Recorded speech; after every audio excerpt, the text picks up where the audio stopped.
कल 26 जनवरी यानी गणतंत्र दिवस है और गणतंत्र दिवस पर परंपरा रही है भारत रत्न के नाम की घोषणा करने की। 26 जनवरी पर भारत रत्न किसको दिया जाएगा, इस बारे में घोषणा की जाती है। तो क्या नरेंद्र मोदी 24 घंटे के बाद में कोई ऐसा फैसला लेने वाले हैं जिसके बाद में दो राज्यों की सत्ता पलट जाएगी, दो राज्यों के अंदर समीकरण पलट जाएंगे, दो राज्यों में एक नया राजनीतिक भूचाल आने वाला है? यह सवाल क्यों? वैसे तो खैर ये अपने आप में मुझे लगता है कि एक विवादित बात है कि यह कहना कि भारत रत्न देकर के सत्ता पलट जाएगी या भारत रत्न देकर के पार्टी तोड़ दी जाएगी या पार्टी को अपने साथ में कर लिया जाएगा। मुझे लगता है यह लाइन नहीं होनी चाहिए, विवादित है, लेकिन यही सच भी है। भारत रत्न अगर 2024 के जो 5 भारत रत्न देने की घोषणा की गई थी उनको अगर आप उठा करके देखेंगे तो साफ तौर पर दिखाई देता है, और उस वक्त में सवाल भी खड़ा हुआ था कि क्या वाकई सम्मान किया गया है या सौदा किया गया है। हालांकि नरेंद्र मोदी इस चीज के माहिर हैं, वो इन चीजों को देखते नहीं कि कौन क्या कहेगा, इससे फायदा क्या होगा, समीकरण क्या बनेंगे, इस बारे में जो है उनके दिमाग में कैसेट चलती है। तो 2024 के अंदर जिस तरीके से 5 भारत रत्न के नाम की घोषणा हुई थी, तो क्या वाकई कल 24 घंटे के बाद में 2025 के भारत रत्न के नाम की घोषणा होगी? और उसमें 2 चौंकाने वाले, बेहद चौंकाने वाले नाम होंगे। एक नाम जिसका कयास लग रहा है वो है बाला साहब ठाकरे का नाम, जिसके जरिए महाराष्ट्र की राजनीति को एक नए सिरे से गढ़ा जा सकता है। उद्धव ठाकरे के सांसद गायब हैं, वो हो सकता है कि गायब सांसद ठीक ठिकाने पर पहुंच जाए और उद्धव ठाकरे का सारा खेमा वो टूट करके शिवसेना एकनाथ शिंदे के साथ चला जाए कि अब तो भारत रत्न भी मिल गया, अब क्या चाहिए। और दूसरा नाम डॉक्टर मनमोहन सिंह का। डॉक्टर मनमोहन सिंह को भी क्या भारत रत्न देंगे नरेंद्र मोदी, यह भी अपने आप में बड़ा सवाल खड़ा हो रहा है। और यह भारत रत्न डॉक्टर मनमोहन सिंह को क्यों दिया जाए, क्या इससे हासिल होगा? दिल्ली का चुनाव। दिल्ली के अंदर अगर आप देखेंगे तो दिल्ली में 4% सिख मतदाता हैं। अगर पंजाबी समुदाय की बात करेंगे तो पंजाबी समुदाय दिल्ली में 18% है। करीब 8 से 10 सीटों पर सीधा पंजाबी समुदाय के वोटर असर डालते हैं, जिसमें मोती नगर, रजौरी गार्डन, तिलक नगर, जनकपुरी, जंगपुरा, ये कई सारी ऐसी विधानसभाएं हैं जिनमें बड़ी संख्या में पंजाबी वोटर हैं, सिख वोटर हैं। और मोती नगर विधानसभा तो एक ऐसी विधानसभा है जहां से भाजपा का पहला मुख्यमंत्री मिला था, मदन लाल खुराना। हालांकि वो बात अलग है कि भाजपा ने मदन लाल खुराना का इस्तीफा ले लिया था, और दिल्ली के लोग तो ये भी कहते हैं कि मदन लाल खुराना की हाय बीजेपी को लगी है, जो आज तक बीजेपी कभी वापसी नहीं कर पाई है। हां, यह बात सही है कि इस बार के चुनाव में मदन लाल खुराना के बेटे हरीश खुराना को मोती नगर से ही बीजेपी ने उम्मीदवार बनाया है।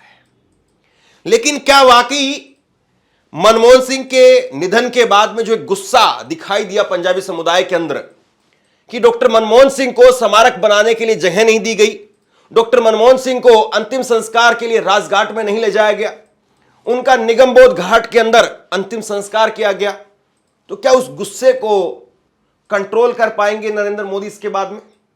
और फिर उसके बाद में आप सोचिए, 26 जनवरी को कल अगर भारत रत्न देने की डॉक्टर मनमोहन सिंह को घोषणा होती है तो उसके बाद में 27, 28, 29, 30, 1, 2, 3, 4 और 5, यानी अगले 10 दिनों तक सिर्फ और सिर्फ इस बात की चर्चा रहेगी कि डॉक्टर मनमोहन सिंह के लिए ये किया, डॉक्टर मनमोहन सिंह के लिए ये किया, डॉक्टर मनमोहन सिंह के लिए ये किया। जबकि डॉक्टर मनमोहन सिंह के लिए नरेंद्र मोदी ने क्या क्या कहा है वो हम सबके सामने है। रेनकोट पहन करके बाथरूम के अंदर नहाते हैं, इस लेवल तक डॉक्टर साहब के चले गए थे नरेंद्र मोदी। अब सवाल यह है कि क्या नरेंद्र मोदी वाकई जिस तरीके से 2024 के अंदर उन्होंने किया था, 2024 में ये आप देखिए किस किस को जो है भारत रत्न दिया गया था।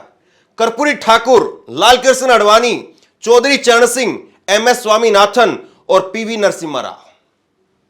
ये जो 5 नाम थे, इसमें कर्पूरी ठाकुर, जाहिर सी बात है बिहार के अंदर वोट लेकर के आना था, इसलिए कर्पूरी ठाकुर को जो है दिया गया। दूसरा नाम लालकृष्ण आडवाणी, एक पीछा छुड़वाना था उस ठप्पे से कि मोदी अपने गुरु के भी सगे नहीं है, उस बात से, उस चीज से उसे पीछा छुड़वाना था। लाल कृष्ण आडवाणी को दिया, वरना लाल कृष्ण आडवाणी की कुर्सी लेकर के नरेंद्र मोदी बैठ गए थे। और बीते 10 साल में जब से नरेंद्र मोदी दिल्ली की हुकूमत पर हैं, लाल कृष्ण आडवाणी को कब कहां पर कितना पूछा गया है सब जानते हैं। फिर चौधरी चरण सिंह, इस नाम को तो आप कैसे भूल सकते हैं। चौधरी चरण सिंह को जैसे ही भारत रत्न देने की घोषणा की गई, उस वक्त में जयंत चौधरी जो कहते थे कि मैं चवन्नी नहीं हूं जो पलट जाऊंगा, और जैसे ही यहां पर घोषणा हुई उसके बाद में उन्होंने लिखा मोदी जी ने दिल जीत लिया और भारत रत्न दे दिया। और फिर उसके बाद में जयंत चौधरी आगे बीजेपी के खेमे में इंडिया गठबंधन को छोड़ करके। फिर MS स्वामीनाथन, किसान आंदोलन की वजह से जो गुस्सा था, लग रहा था कि 2024 के चुनाव में बहुत नुकसान होगा और इसीलिए MS स्वामीनाथन को भारत रत्न दे दिया गया। लेकिन MS स्वामीनाथन को भारत रत्न देने के बाद में क्या उनकी मांगों को पूरा किया गया? क्या उनकी MSP की जो MS स्वामीनाथन की रिपोर्ट है उसको लागू किया गया? और स्वामीनाथन की खुद की बेटी ने किस तरीके से लताड़ लगाने का काम किया था, फिर आपको याद होगा। और PV नरसिम्हा राव के जरिए कैसे कांग्रेस को साधने की या कांग्रेस के अंदर ही दो फाड़ करने की कोशिश की गई थी। मतलब नरेंद्र मोदी जो कुछ करते हैं वो ये सोच करके करते कि इससे क्या फायदा और किससे क्या नुकसान। अगर आप उनके फैसलों को देखेंगे तो साफ तौर पर ये चीज दिखाई देती है।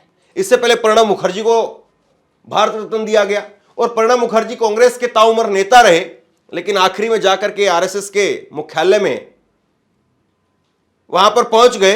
मैं आगे नहीं कहना चाह रहा हूं। और उसके बाद में देखिए भारत रत्न तक।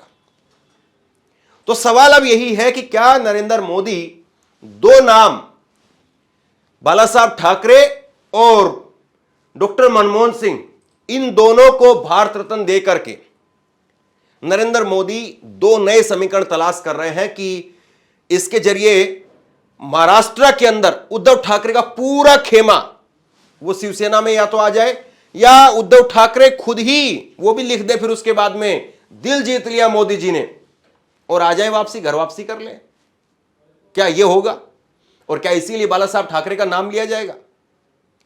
वरना बाला साहब ठाकरे की पार्टी तोड़ दिया आपने, पार्टी उनके बेटे को कुर्सी से, CM कुर्सी से हटा दिया आपने, क्या क्या नहीं किया सब तो जानते ही हैं। और डॉक्टर मनमोहन सिंह के जरिए क्या वाकई देश के सिख वोटर को नरेंद्र मोदी या खास तौर पर दिल्ली के लिए करो और मरो की स्थिति में जब बीजेपी दिखाई दे रही है, तो क्या वहां पर नरेंद्र मोदी मनमोहन सिंह का नाम भारत रत्न के लिए उनका ऐलान करके और यहां पर सिखों का वोट लेने में कामयाब हो पाएंगे? सवाल इस बात का है। बहरहाल आप लोग शेयर कीजिए इस खबर को और आप लोग बताइए। 24 घंटे का इंतजार और उसके बाद में सब कुछ साफ हो जाएगा। आप क्या सोचते हैं नीचे कमेंट बॉक्स में लिख करके जरूर बताइए।